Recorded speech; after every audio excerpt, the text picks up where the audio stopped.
Had the accused wished to simply kill as many Sarajevans as possible, this was not the way to do it. He was equipped with the means to extract higher civilian casualty figures, had that been his intention.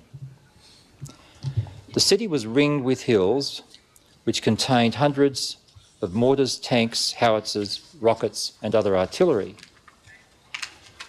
It is apparent from the characteristics of the campaign over such a protracted period that the intention was not to kill as many civilians as possible, but rather to inculcate in each citizen the realisation that, so long as he or she remained in Sarajevo, they and their loved ones lived under an inescapable risk of death.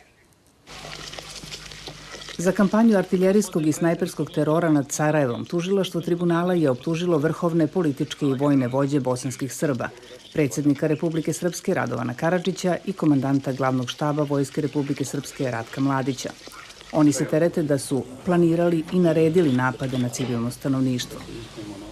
Dva ratna komandanta Sarajevsko-romanijskog korpusa koji je držao grad u železnom Obruču, generali Stanislav Galić i Dragomir Milošević, optuženi su za sprovođenje i izvršavanje planova i naređenja svog političkog i vojnog vrha.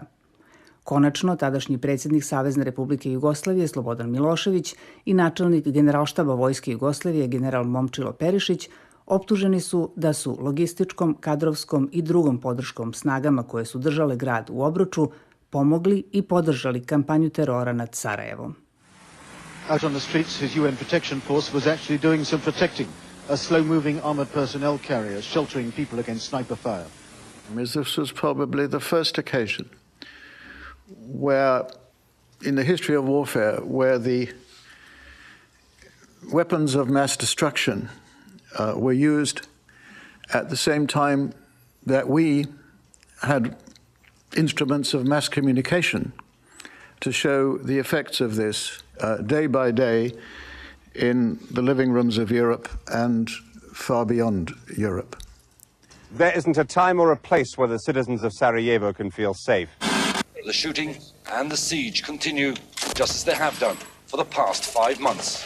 Two mediators drive into town past the body of a young woman shot in the head that morning and left to lie there. Civilians have to risk their lives to do the simplest things, and they're sick of it. No minute passes without a new van or ambulance coming in bearing more wounded. They have learned to improvise and need all the best friends they can find. Martin Bell, BBC News, Sarajevo.